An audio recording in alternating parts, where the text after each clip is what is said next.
So this is Milo, correct? Oh yeah. He makes himself known. Oh yes.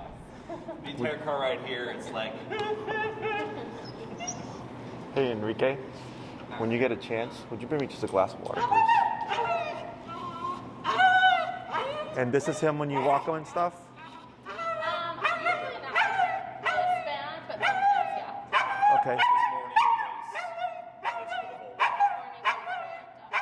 Okay, any particular reason, or this just kind of Milo?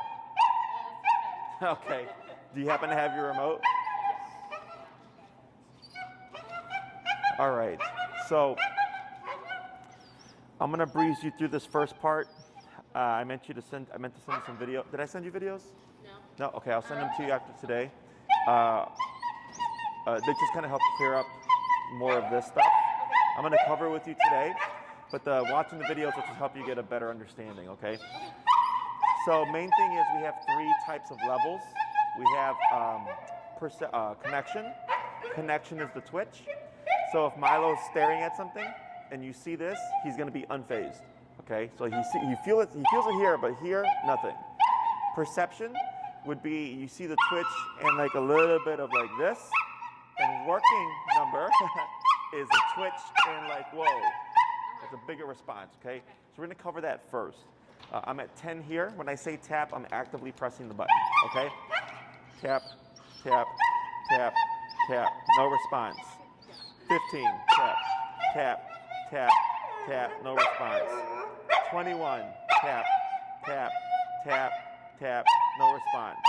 27, tap, tap, tap, tap, tap, no response. 30, tap, tap, tap, no response. 35, tap, tap, tap.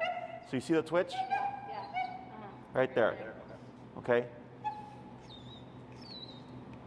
But he's like, for the most part, just unfazed.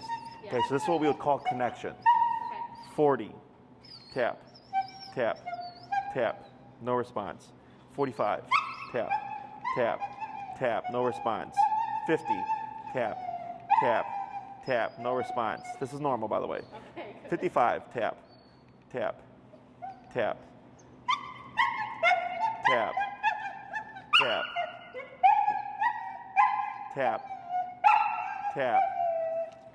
Kind of perception. 60, tap, tap. There we go, tap. Right? So you see how we got a bigger response there, okay? So I'm gonna pause for a second. We're at 61. Tap. Tap. So you see how he's moving more? Yeah. So I'm gonna go down a little bit. I'm gonna go down to 45. Tap. Tap. Tap. Let's go down to 35. Tap. Tap. Tap. Tap. Okay? You see how he's staring off and he's unfazed? Yeah. So we have to find a nice balance. So what we're gonna do is we're gonna start about 43 here. Okay, thank you. It was not unlocked one. Did you fill it up again? Yeah. Thanks. Who's gonna work with him first? I can do it first. All right, so when I say tap, you're gonna be pressing this nick function up here. You can just hold them. I'm gonna show you the exercise first, and then I'm gonna walk you through it, okay? So, what we're gonna do is now that we got Milo's kind of working number, is we wanna condition him that the e-collar is a line of communication, okay? So right now, he has no idea what just happened. He's not meant to have this collar on his neck. We have to help teach him an association, okay? So here, I train dogs to walk on the left. Is that fine for you? Yeah. If you're right-handed, left is easier, okay? Give a tap here. Just wait a moment. Good. This And I'm is also pretty constant. So like sometimes he will do the barks and then like if This, you give him just any whining? directions, then like he'll still like whine for a long time. Okay, go ahead and tap again. Let's see what he does. Okay. So here, with the left side, sorry, you don't have to. now I'm just teaching. Yeah. Paying attention though, I like it. So here, we want Milo to be next to you. Okay. So when you walk with him, I'm assuming pulls ahead, right? Yeah. So right now, what we're gonna do is in this exercise, you're gonna pretend like you're walking Milo. And you're gonna start moving with him. he's gonna skip ahead. When you hear me say turn, you're gonna make it a 180 pivot to the immediate right the other way, okay? So he passes, turn, this way. Passes, turn, good. He passes, turn. You're just gonna keep doing this process. Every time I say turn, just immediately to the 180 to the right. Always over your right shoulder. Always over the right, okay? When we do this, I'm also gonna say tap, okay, which is press that button. So it would look like Milo passes, turn, tap, tap, tap, good. He passes, turn, tap, tap, tap, good. He passes, turn, tap, tap. We're gonna keep repeating this process, okay? The last thing that we might get is Milo might start going to your right side, okay? So if he goes to your right side, you're gonna keep moving forward. You're gonna pull to the left as you're moving forward, and then you will also tap when I say tap, okay? So if I say tap, tap, tap, that's your rhythm. If I say tap, tap, tap, tap, tap, that would be your rhythm. Questions? Always the tap. The bumpy button, correct. Yep, always the bumpy button, okay? And then I might tell you like to change the levels. If you look on your remote, clockwise goes up, counterclockwise goes down. If I say 45 and you land on 47, no big deal. If I say like 50 and you land on 52, 49, no big deal, okay? So let's go ahead and bring Milo over. And what you're gonna do here is you wanna give slack, okay? So go ahead and hold the leash in your left hand and then relax. Perfect. Okay, so now go ahead and turn to your right and tap, tap, good, and forward. Now relax, keep forward, turn, tap. Keep forward, tap, it's okay, keep forward. Turn, good, now relax your arm. Yep, keep relaxed. Relax, left arm down, there you go. Turn, tap. Let's go ahead and take your dial down. You're at 43, correct? Yes. Let's go down to 30. 30. Yep. Tap. Good. Keep forward. Go ahead and shorten your leash about a foot. That's good right there. Relax your arm.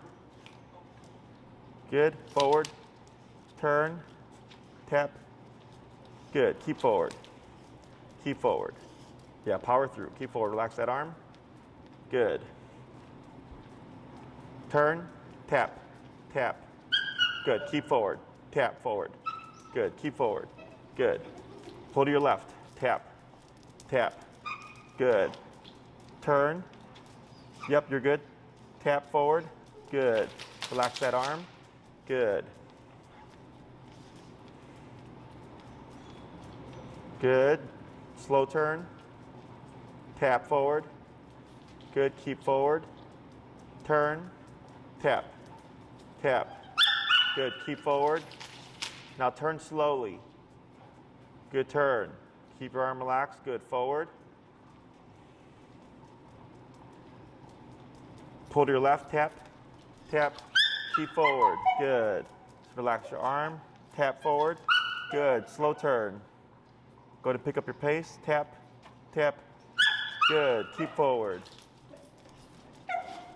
Turn. Tap. Tap.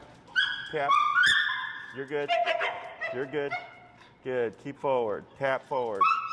Tap. Tap. Tap. So what we're going to do here is angle out a little bit that way.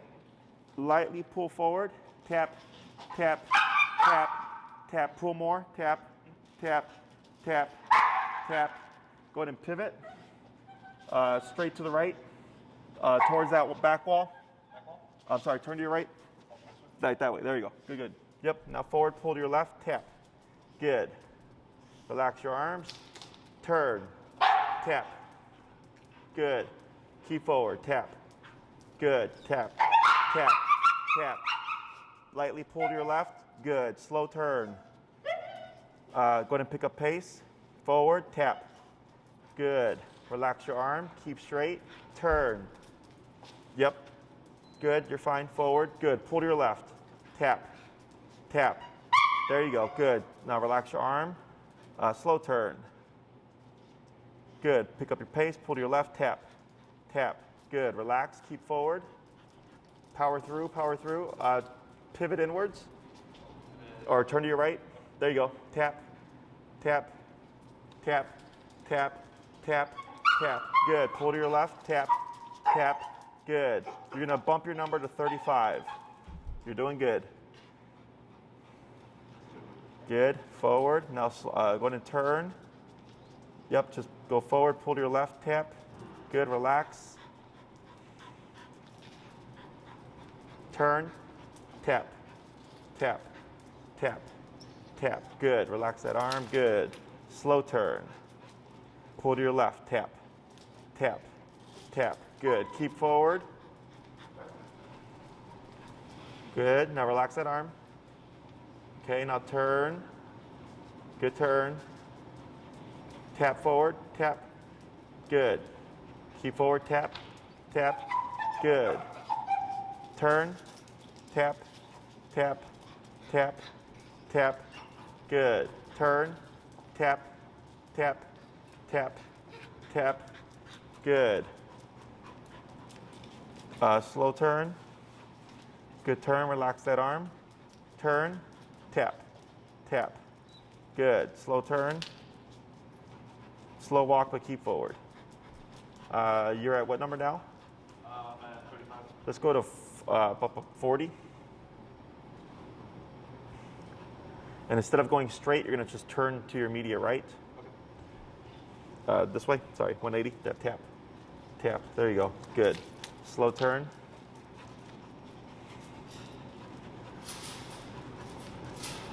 Turn. Tap. Tap. Tap. Good. Slow turn. Good turn. Better. Keep forward. Relax that left arm. Good. Now slow turn. Tap. Good. Keep forward. Slow walk, but keep forward. Turn. Tap. Tap. Good. Yeah, keep that arm relaxed.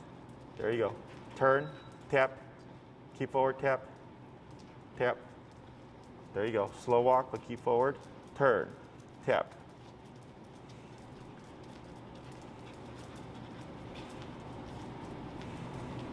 Now slow walk, slow turn. Tap forward, tap forward, tap, tap. There you go. Good. Slow, slow turn. Good turn. Keep that pace, but keep moving forward. Good. Keep forward. Then you're going to slow turn. Now slow walk, but keep moving forward. Slower, slower, stop. Okay. You're like 60% right now. Okay. So a lot of craziness in the beginning. Okay. So the reason why he was vocalizing is his brain is so stimulated. You okay? You guys got something in my eye. Sure. We have a bathroom with a mirror too, by the way. Yeah. Okay. Yeah, Good time to switch. Sure. All that vocalization is just stimulation, right? Or being stimulized. Sorry, I haven't had my coffee yet. So here, what we're doing is when we start to put in the e-collar and people get the vocalizations, they're thinking, I'm hurting my dog. Yeah. So no, the dog's just already jacked up and we're adding a bit more stress. Yeah. And that's what's causing him to peak. Okay, so here we have to work through that, and I did go down. We would go from like 40 something to like 35. Tap. I'm sorry. You're gonna press the bumpy button. There. We're gonna see what he does. Tap. Let's see what he was. Tap. You're good. Hold right there. Wait a moment. Good. We have to work through that to get the brain from up here to start just coming down here. Okay, so the more you started working with him, the quieter he started getting. Yeah. Did you notice that? Because since we're settling down the brain, he wasn't at that 10 of being stimulated. Yeah. He was dropping down to a 6. So when we were remoting him, we're not getting as much of a vocalization. So when we went down to 35, we had some good progress, but then we kind of plateaued, and then we went to like 40, and so on and so forth. So there's not always going to be a set answer, okay? So what I'm doing here is, even though I'm coaching you guys through it, I want you guys to understand that the number may change depending on what's going on within the environment, okay? And we're in a very kind of quiet environment. There's a few dogs here, and he is up here. He's disproportionate to what's going on, right? So here, when he had left, he started to peak again, right? So I had you tap 3 times, and then he finally just moved to your side and settled down, okay? He moved to this side because that's what he just learned right now. So that's his reference point, if you will. Now, I don't want you to think that him being here is what's fixing the problem. Okay, what's fixing the problem? That's a question. That's a question. It's the like decrease in stimulation. And how are we achieving that?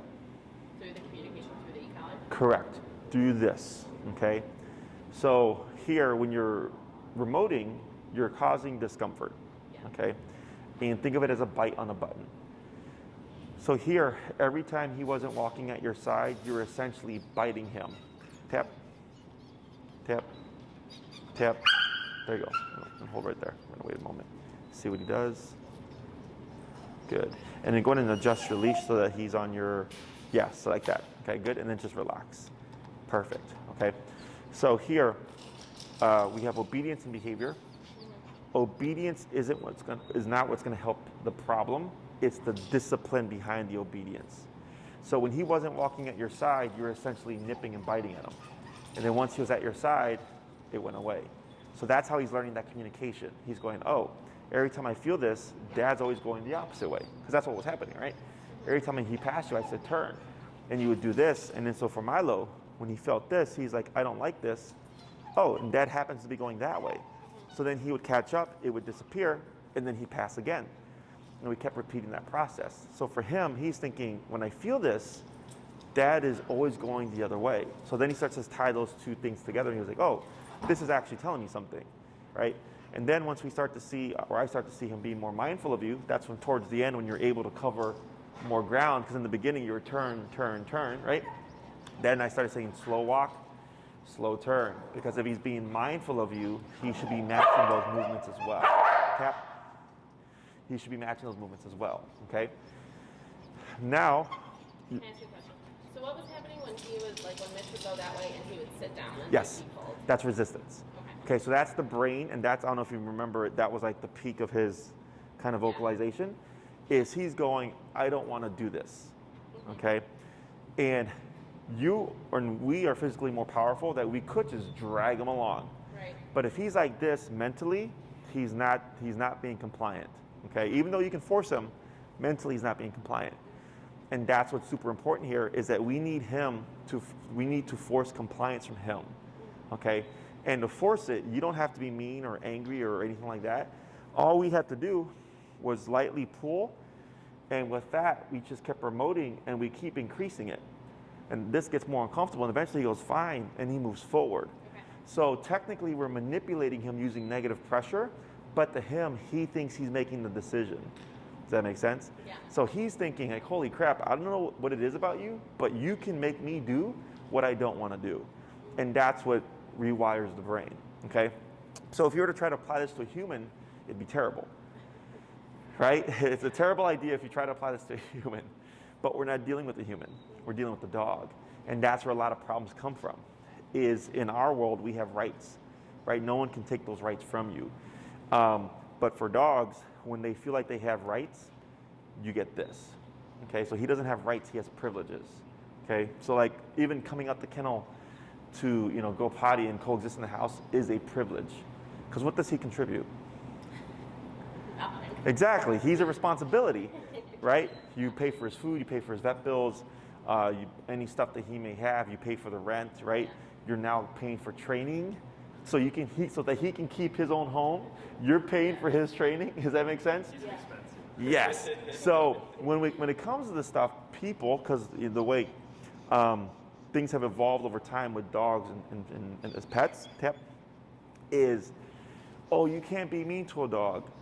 You can't discipline them because they're completely amicable creatures, which is completely wrong. okay? If a dog does not want to do something, they may escalate to the point of biting. So like this is a dog bite, right? And this is because the dog didn't want to go in the kennel, okay? The dog's right there. Okay, that's the very dog that did this. So he's not aggressive, but he didn't want to go in the kennel. And this is what happened, okay? So to a human, you're like, that's completely mundane. Like, why would a dog fight you that bad for going in the kennel? Because to him, it's something big, right? So once you've like dealt with the dogs I deal with and the things that I come across, like I go, dogs bite if they want to feel like they need to defend themselves, or if they need to like enforce something. In his case, it was like, I don't want to go in here, right? So then I go, well, then why, if the dog can bite me, why can't I bite the dog back? Right? Now I can't use my teeth because that's not how we communicate, but I have this tool, and this is our means of going about it. So now we did your kind of 10 minutes of that structured walking just to get him to learn what this is. So that's the obedience aspect, and then you have the behavior aspect, okay? So obedience and behavior, two different things. We use the obedience to help get structure, settle him down a bit, but also to teach him what this means, so that now, because he started getting edgy, and I said tap. And then the first time you tapped him 3 times and he curved around your leg, when he had left, he quieted down. He came back, he put in dogs to play, he started to escalate again. You tapped him about 2 more times, and he's been quiet. Do you see that? Yeah. Because in behavior mode, it's simple. It's don't do that, okay? Obedience is do this. Behavior is don't do this. Does that make sense? Yeah. So when people, when they have dogs with issues and they think they need obedience, more often than not, they just simply need to know behavior. Behavior is simple. Don't jump, don't bark, don't bite, don't whine, don't cry, don't chew on my shoes. It's a bunch of don'ts, right? So in order to stop something, all you need is aversives, okay? To teach something, in this case, we're using aversive to teach something, but you had to do more to teach him what to do. When he went that way, you had to go this way and remote him to help him connect those 2 dots. But for right now, when he started whining, when he left and the dog started playing, it was simply, don't do that. We didn't have to say sit, we'd have to say stay, we'd have to say quiet, nothing like that. You just simply said aversive, right? Does this make sense? Does he associate the remote with the discomfort, or does he have no idea that Dogs can learn that. Whether or not he knows that now, probably not. Eventually he'll learn, like, when he sees the remote, he knows that's the thing that He causes can. it. So what I suggest is when you do this, tap. When you do this is, because what people do is they'll threaten the dog, tap. And wait a moment. Good. Is they'll show the dog the remote, right? And then the dog absolutely learns, oh, when I see that thing out, you're gonna remote me, right? What you wanna be like you did here, I just said tap and he went boom, right? And then what happened was he started to escalate with just very simple sound like that, right? I had you disagree with it. He got up, walked over here, tried to go to him. Right. You disagreed with that. Then he came to your side. And if he quiets down, we do nothing. So he just learned that tap means to quiet down. Okay? So, and this, I'm going to show you other ways of correcting them. Think of the e-collar as when you can't control things, like when you're outside walking them and stuff like that, because there's so many variables. Or like, let's say guests are going to come over and he's going to just be off the roof, right? We want to have that because that's going to give you the most control. If it's just the 2 of you in the home, I will send you some other videos to correct Milo for simple things. Don't, no barking, no jumping, all that stuff. Because it's simple, it's just don't do that. So it's another form of corrections. Kind of like the prong collar. Your prong collar is also a form of correction. But if you don't happen to have anything on you, you can have this tool available so that you don't become dependent on the e-collar, okay? It tends to be a balance. E-collar, again, outside when you can't control stuff. In the beginning, expect to be using it a lot. And then over time, he's going to be wearing it, but the application of it is going to go down, okay? And then maybe in a year when you've done a lot of training and stuff, he still, again, has it, but it's just now you rarely have to ever press it. Does that make sense? Yeah. So the more generous you are with that e-collar, the better he is. And that's the biggest thing that holds people back, is because they, 1, expect the dog to just learn to be a good dog and choose to be a good dog. Dogs don't do that, okay? 2, there's a lot of stuff that humans do with their dogs that constantly work against them. So like me, because I'm a dog trainer and I love dogs, and I know that like me being distant or kind of like ignoring them and not petting them for being cute or just giving them treats because it makes me feel good, is I have a very kind of authoritative relationship with my dogs. But typically,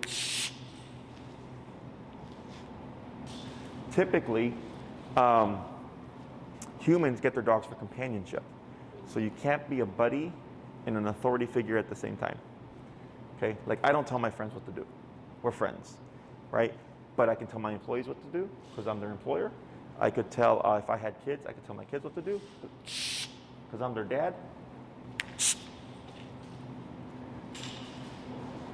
My dogs, right? Because I've disciplined them and all that stuff. So those are things, I'm not saying you can't pet your dog or whatever, but then you start to get trade-offs, right? Because people are like, well, I got my dog for companionship. I understand. I was like, I understand that. But then you're working against the authority part over here. So then it's a constant cycle of, balancing out that relationship with, discipline and rules and boundaries. Does that make sense? Yeah. Okay. Question so far? No, honestly, I think you answered all of them just now. Okay, cool. So I'm going to coach you through it. Okay. What's our number at now? 40. 40. Let's go ahead and go down to, we're going to go down to the 32. And I'm going to have you go through that same process. And actually, if we could swivel that prong around so that that chain is on the inside on his right side. That makes sense. Yeah. Should we move the prong a little bit higher? You can. And if you want, you can also scoot up the e-collar a bit. It'll help kind of keep the prong up.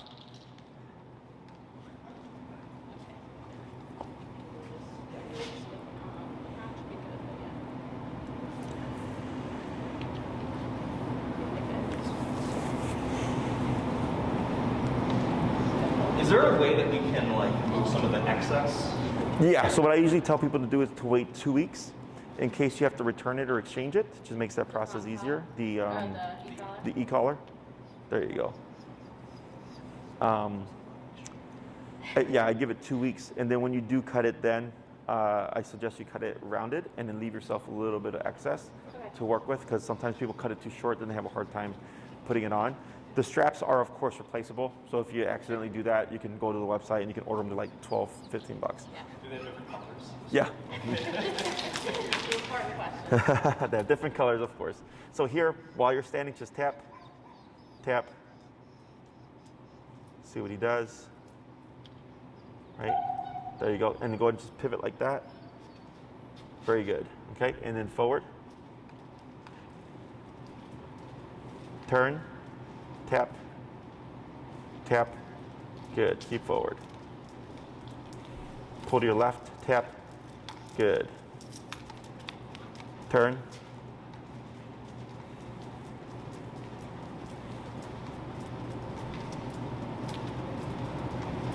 Turn, tap, tap, good. Now slow walk here, but keep forward. Go ahead and turn, tap.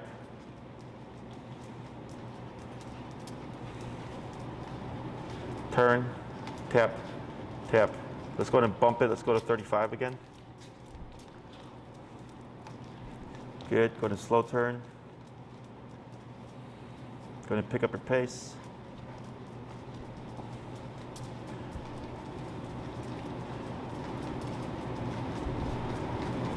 Go ahead and slow turn. Good. Forward. Tap forward. There you go. Turn. Tap.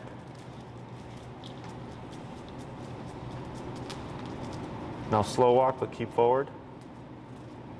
Turn. Tap forward.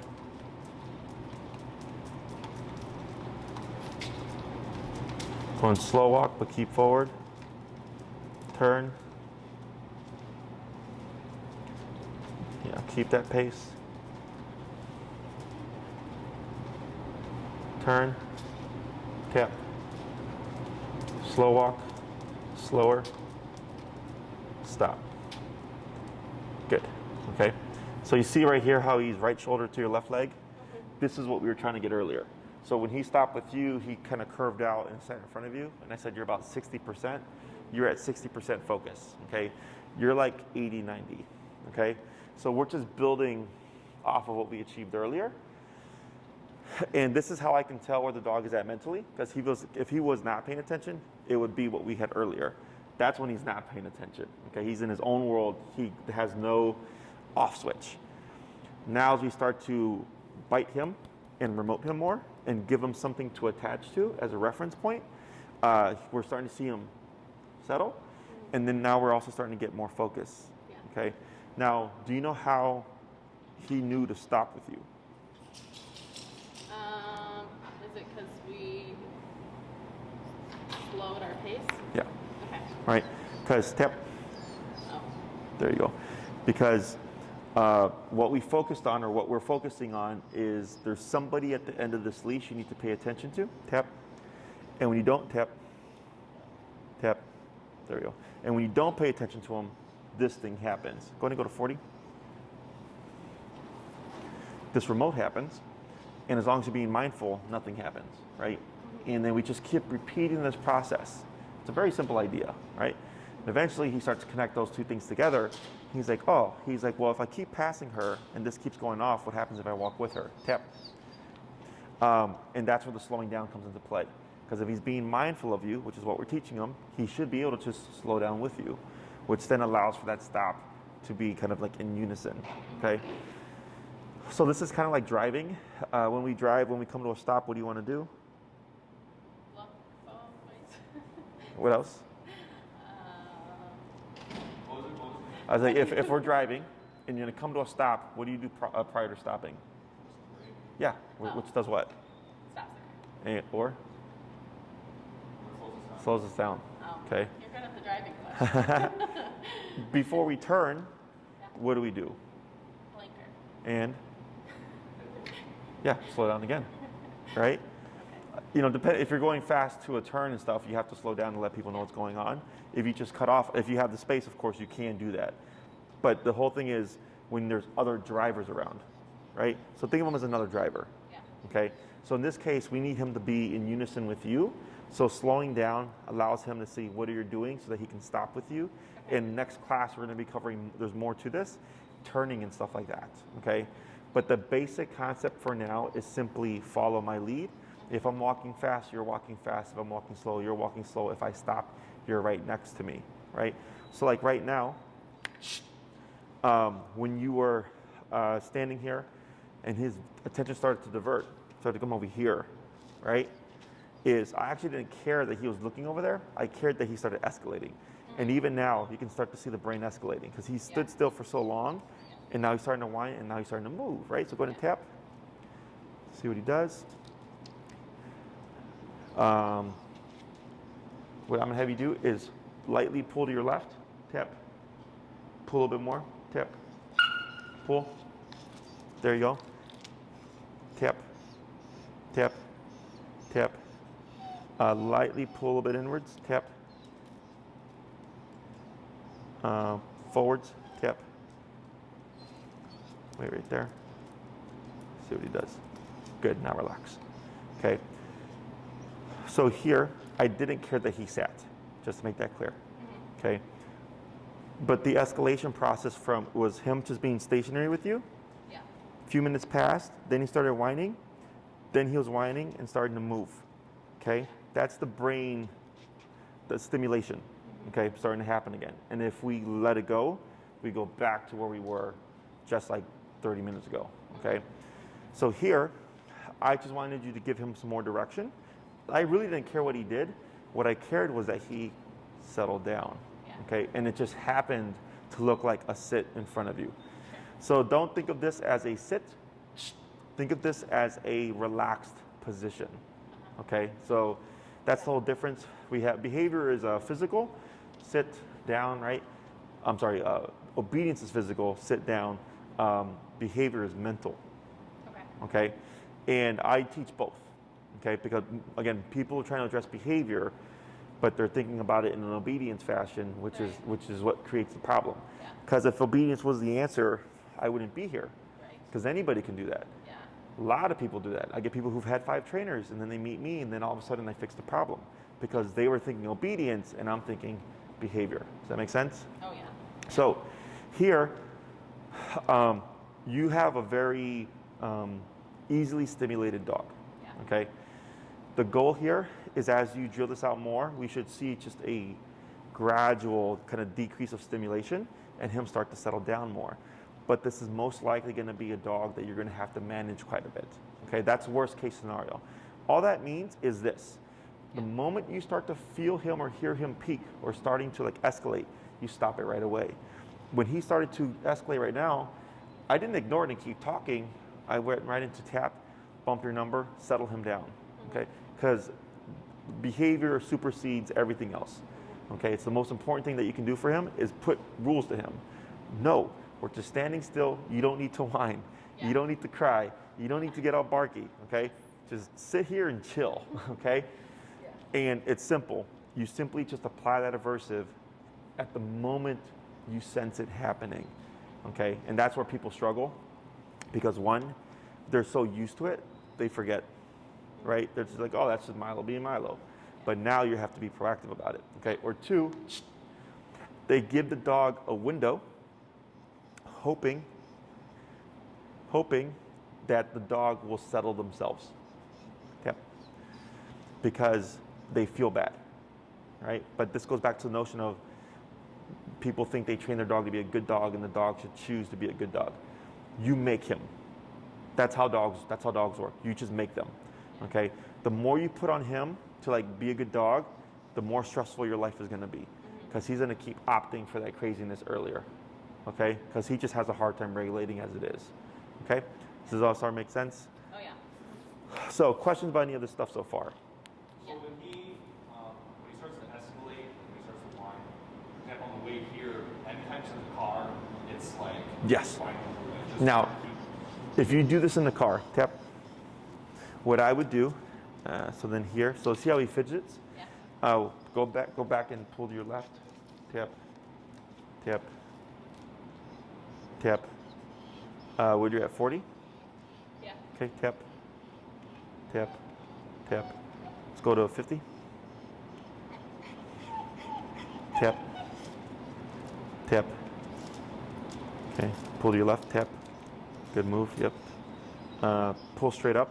Tap, tap, tap, tap. Try going back. Back. Okay. Yeah, tap, tap, tap. There we go. Now forward. Yep, see what happens here. Tap, tap, tap. Let's go to 60. Tap, tap, tap. 70.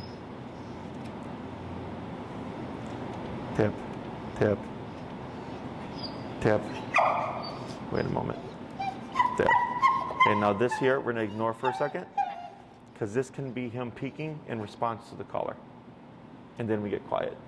Oh, okay. Okay? Because the more, so he has his stress levels. This is a stressor as well. Yeah. So the higher this goes, Right. the more stress is going to inflict. Okay. Right? But what happened was he was starting to escalate. And I didn't go in smaller chunks. I went in 10 chunks of 10 because I could see he was further along. So I wanted to get there faster. So we went, 50, 60, 70. Yeah. He yipped and I said, settle, right? Because then I started to see him go into that relaxed position and then he quieted down. Okay, this is very nuanced. Okay, so if this takes you a bit to like understand, that's what I would expect. Okay, but it's once you get used to it, it's pretty intuitive. You can just kind of see it. And as you get better, like you wouldn't do 40 to 45 to 50. You would actually go 40 to 70, because you already know the process. You already know Milo. So like this first week is going to be a lot of you just kind of doing research and figuring out what numbers work for him, and what settings. How can I settle him down? How do I know to recognize when I need to go from 40 to 70 as opposed to 40 to 45? Okay, it's all trial and error.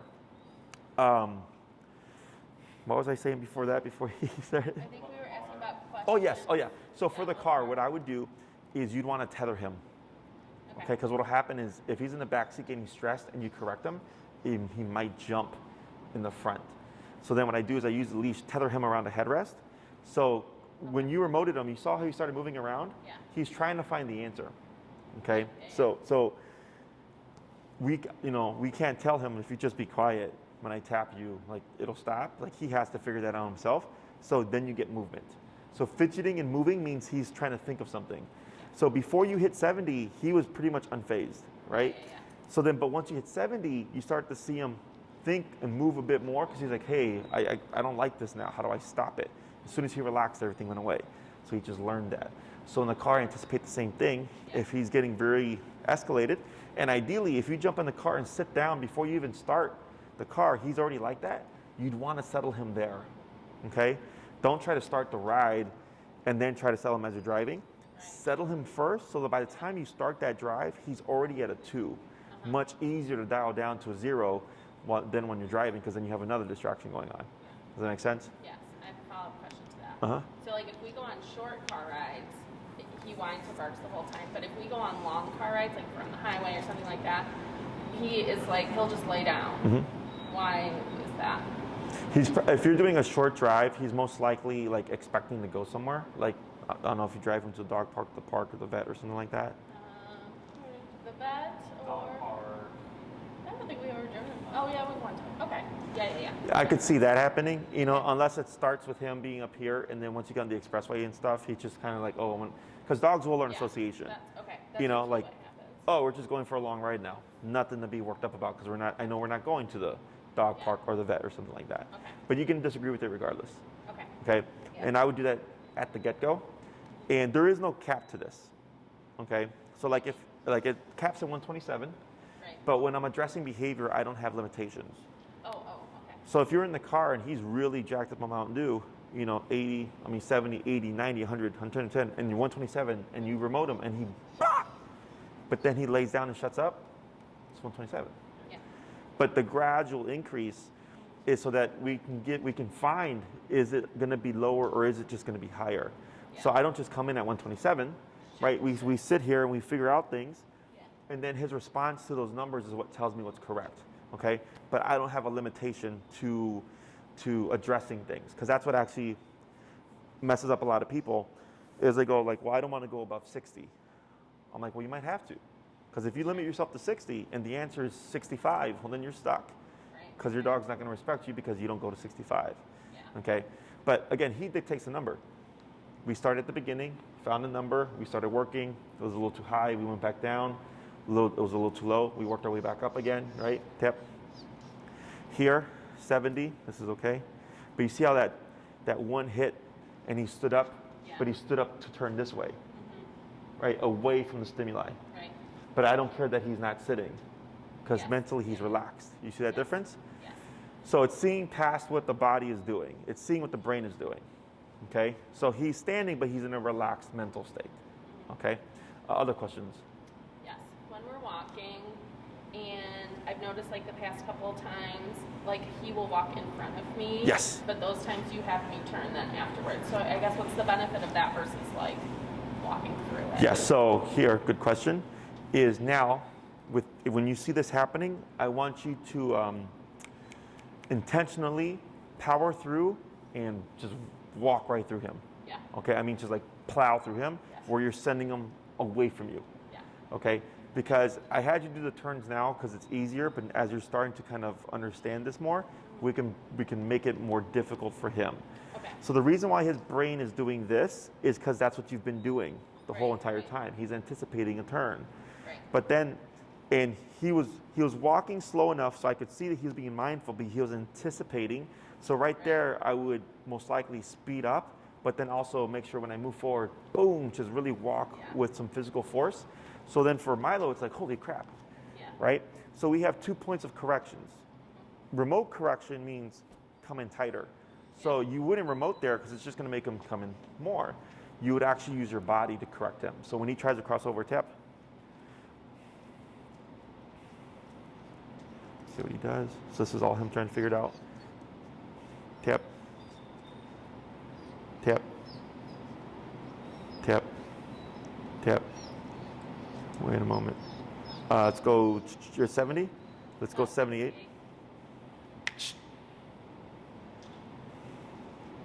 Tap. Tap. Wait a moment.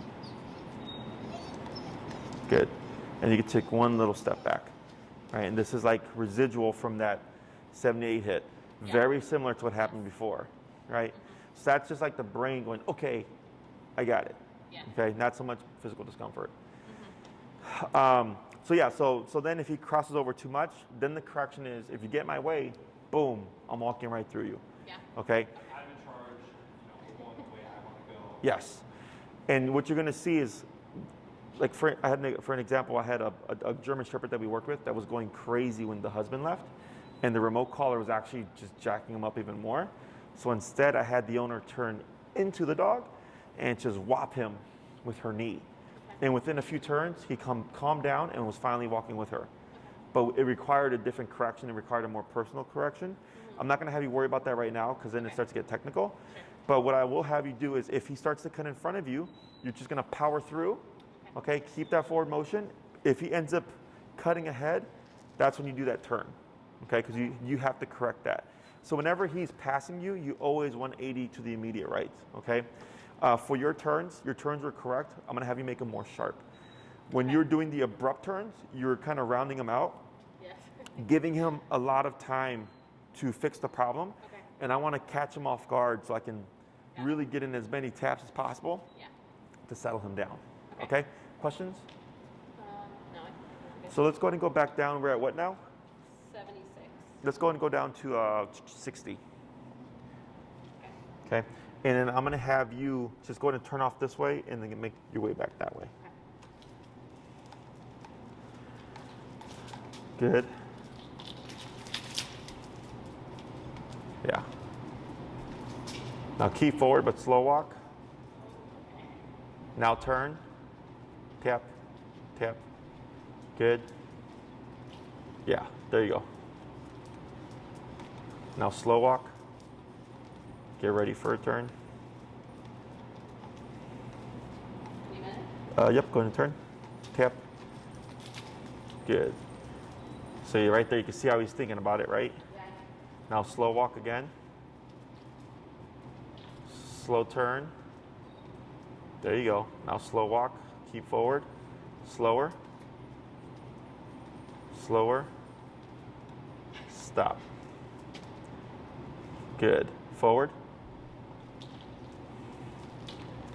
You're in a slow turn. Good turn. Go ahead and pick up your pace. Slow, right there, see how he's getting ahead? That's when you would pivot. Tap. So there's getting ahead and then there's crossing you, okay? So when you see him getting ahead, you immediately 180 pivot. Go ahead and slow turn. Okay, then you're gonna pick up your pace. There you go, exactly, tap, tap. Good, that was correct. Then slow turn, good turn. Now slow walk, but keep forward. Tap, tap, tap. We're at what now, 50? 61. Go ahead and turn. Go ahead and slow walk, but keep forward. Slower, slower, stop. Right, now here, tap, tap. Lightly pull to your left, tap. There you go, now relax, that's fine. I'm gonna just take that for now. Good, okay? Go ahead and give him a little bit more slack here on the leash. Perfect. And I'm gonna have you just cross over and keep going that way.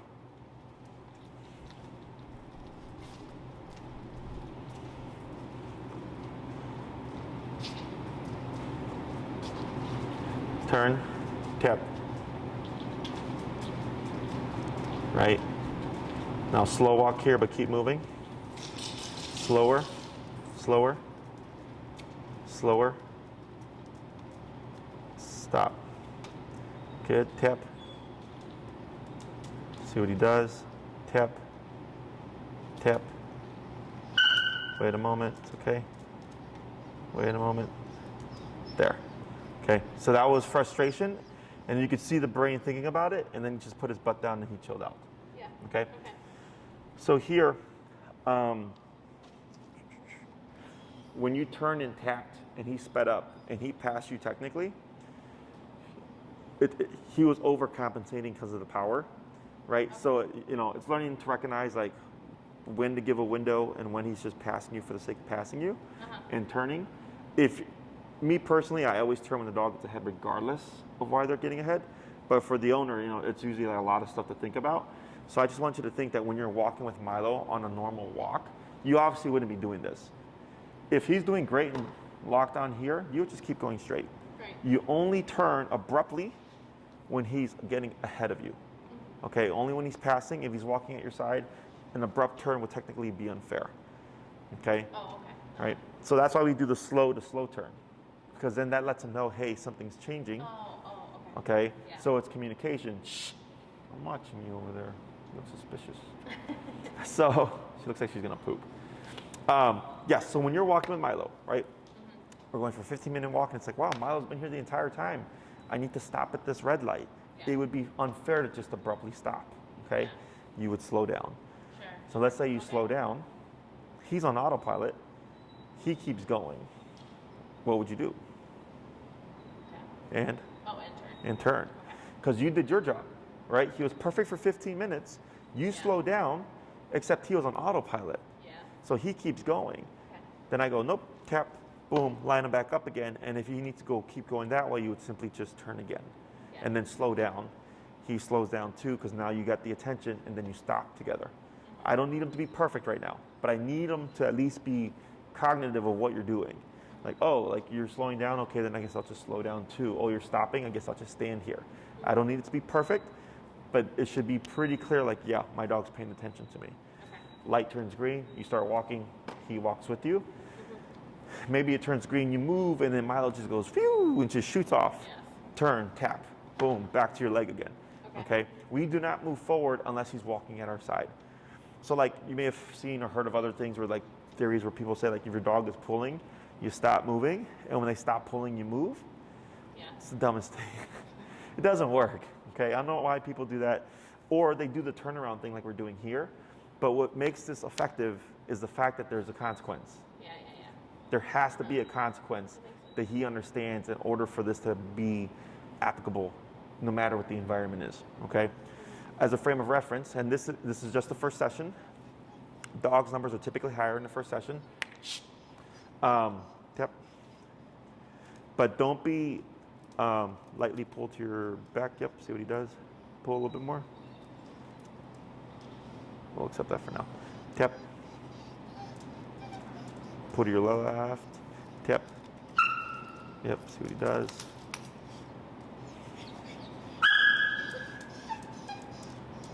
There you go. That's fine. Okay.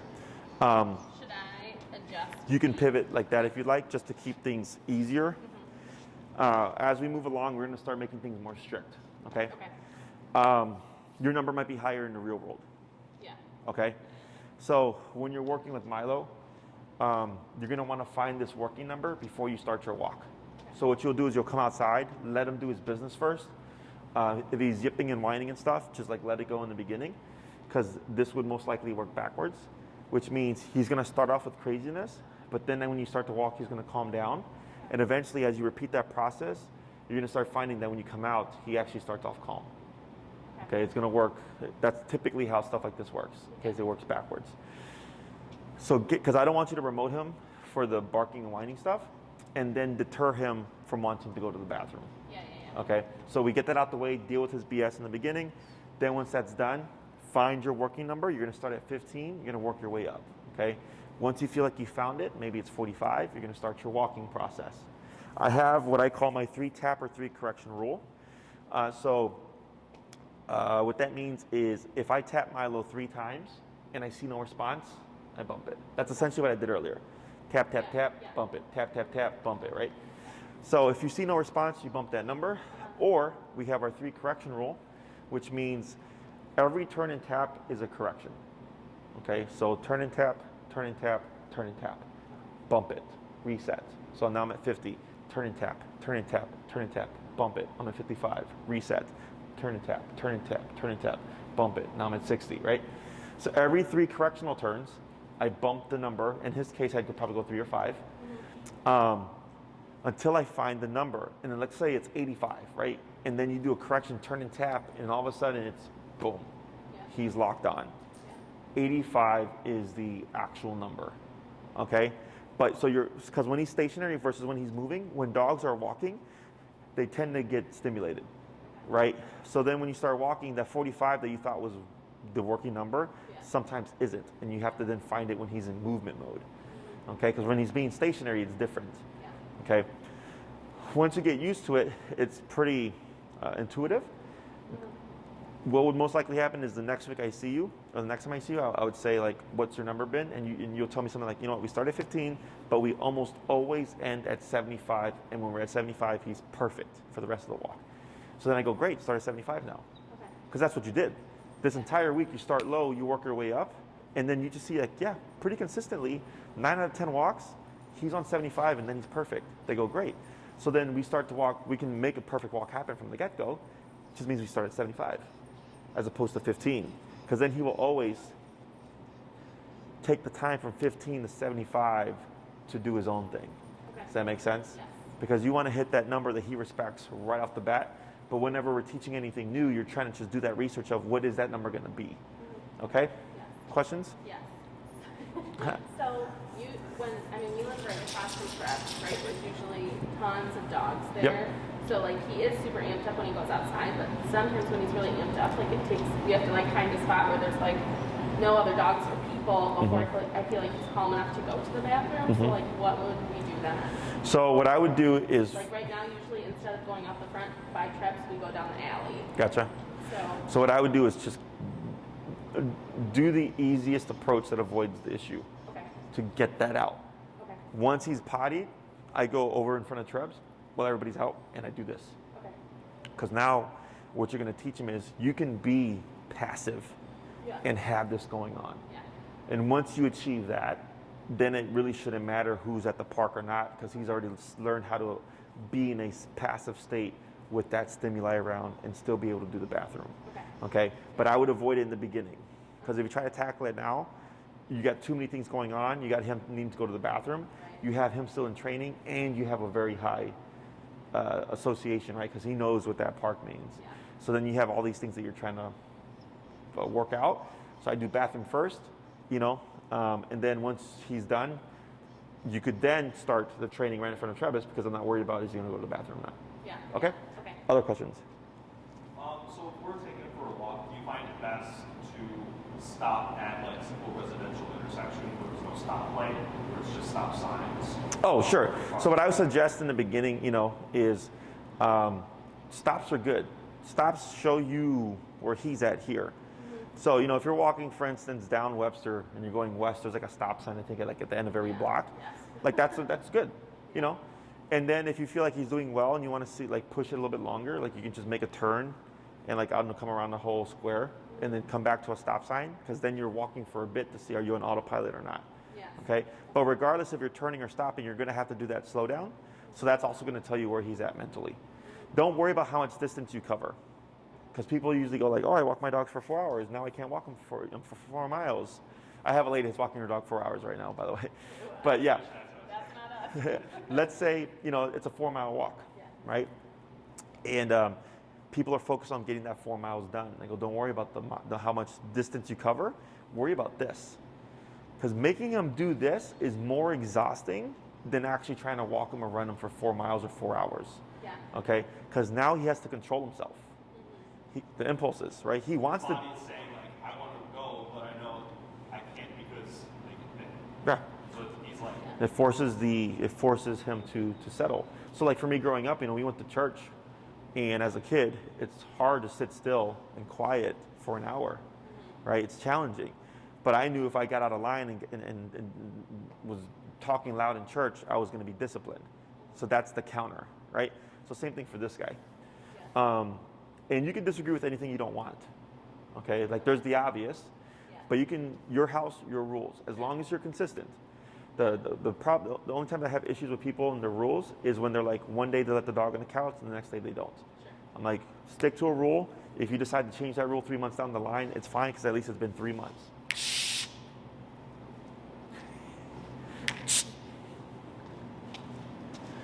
Questions? No, I think it's good. So let's go ahead and swap so I can give you another run at this.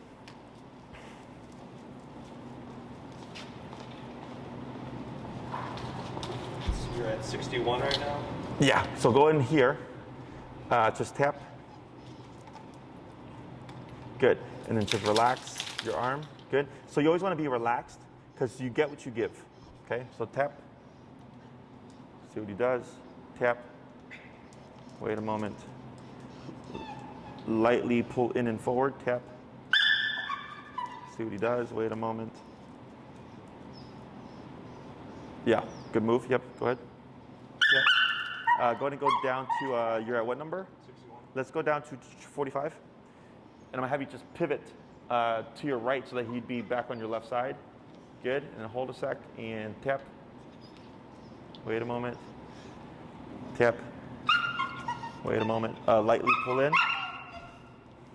Wait a moment. Tap. A little bit more pulling pressure. You got it right there. Now relax. Good. Okay. Now, with him vocalizing, you have to take your time. Okay. Don't let the vocalizations deter you, because people start to feel bad. Okay. Dogs bite each other. I don't feel bad at all. Okay. Cool. I feel the opposite. Let's get this done, which is good.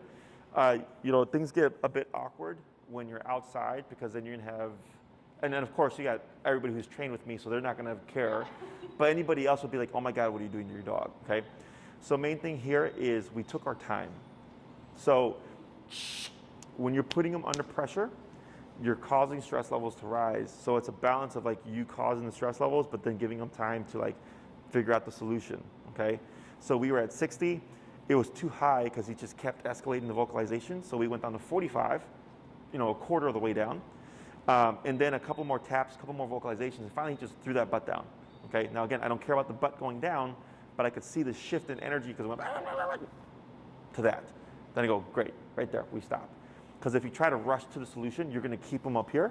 So every time you give that hit, you have to give the brain time, in this sense, to take it, but then process, what do I do in response? Okay, and if the response is I relax, nothing happens. So we can't just keep hitting until he's like sitting on my side. We have to give him time to kind of process. Correct, because we're doing this from a behavioral approach. Obedience approach would be, we use the leash in our hands to guide him into a sitting position, but here I'm making him figure it out. That's the difference. Okay, because I can make him sit no problem, pulling up and pushing down. You may have done that yourself to get him to sit, but then you're doing the work. Right. Here, I want him to do the work. And that's why we get the change in the mental energy, okay? So when you come to a stop when you're walking, I don't want you to focus so much on having him sit, but if he's starting to escalate for whatever reason, take your time and just get him to settle with what you're learning here. And then once you feel like he's settled a bit, now we start walking again, okay? So instead of going forward, go ahead and just slowly turn to your right. Yep. Good. Turn. Tap. Good. Yeah. So you see how he overcompensates a little bit? Now keep forward. Good. Turn. Tap. Right. Now slow walk, but keep going forward. Right. So you see how he sped ahead, but he did slow down with you. So it's just learning to see you and recognize those little windows. Good. Now slow turn. And give that slack back. You want to have a little like that. Okay, now keep forward. This is good. Tap forward. Good. Now here, that one you would power through. That was good. Now slow turn. Turn. Tap. Tap. Good. Slow turn. Slow walk. Keep forward. Yeah, good move. Good move. Yeah, just power through. Good. Go ahead and turn. Slow walk. Stop. And what we're going to do is go ahead and remove that leash from under his arm there. And when you give your slack, shorten it, like just past the handle. Now relax. Take a step next to him. Okay? So if you look at the J of your leash there, like keep your leash relaxed. You see how it's falling by his armpit right there? That's like the perfect length. It gives him enough length to get ahead, but not enough that it goes underneath his legs. Okay, so as long as you see that little loop around this area, he should be good to go. Okay. You want to do this because this allows him to make the mistakes to teach him like, nope, you don't do that, you do this instead. When you shorten it, you don't give those options, and then and actually it starts to counter you, and then we start to untrain what we're essentially training now. Okay. Questions? So your homework for this week is just this exercise. Okay. The leash walking. This is a chunk of what I'm hoping will just resolve a lot of the issues. If it doesn't, we have the direct approach. The direct approach is here when he starts to escalate and you just remote him to settle him down, because you're saying don't do that. So it's direct. Indirect is disciplining him for not being mindful of you, which then indirectly affects the other behavior as well. Okay, so we're kind of doing both of these. There's no such thing as too much, because leash walking or walking alleviates stress. So e-collar is building stress, the walking is alleviating stress. Okay, dogs learn better in smaller chunks. So like 3 20-minute walks a day, tap, tap, and see what he does. Tap. Wait a moment, there we go. 3 20-minute walks would be great. If all you have is a solid hour, that's fine too. Remember, you're only turning when he's getting out of position. Don't start anything that you can't commit to. Like for instance, like if you know you're in a rush and you just can't do this at all, then I wouldn't start it, period. Okay? If you go on a walk and you're like, oh crap, I'm running late, I need to get back home, it's okay. What you're gonna do is you're gonna come to a stop. He should stop somewhat with you. You're gonna cue the word break. Break means your job is done, and he can pull you home and bark and whatever. You can ignore it because you've told him you're off the clock. Okay? We're not saying any word heel right now. We just want him to learn the exercise. So when you come out, potty break, find your number, start the walking. And as soon as he feels this, that's essentially what's going to trigger the working mode. Okay? Is that he goes, oh, I felt that, and dad's walking or mom's walking, now I need to be here. Then once you decide, hey, we've done this for 20 minutes, we're done, you would cue break, and break means you're free to go. Okay? In that moment, he technically can pull and bark and whatever, be crazy. Ignore it for now, okay? Until we progress and we start to see how this starts to affect him over time. And then you start to understand this concept more where we can start correcting him for other things, okay? Can we break him on walk, like put him back in a heel? Yes. Yeah. So like let's say you walk for 20 minutes, you stop, you give him a break to potty again. Yeah. And then once you're ready, you would start walking and tap to bring him. Okay. Tap. So a big thing with him when he's walking is reactivity when he sees other dogs. Yeah. Should we still try to actively avoid dogs? For now. Yeah, for now. Because there's, typically I cover more of the walking stuff, but because he just tends to get stimulated even from standing still, I was like, we're gonna cover that first. Shoot me an email, please. Yeah. I need to send you the collar videos, just say correcting videos. Okay. And if you want, you can say reactivity videos. And I can send you other clients where we show them what to do and you can just start applying it. Because I don't want to overload you with too much information. Okay? Other questions?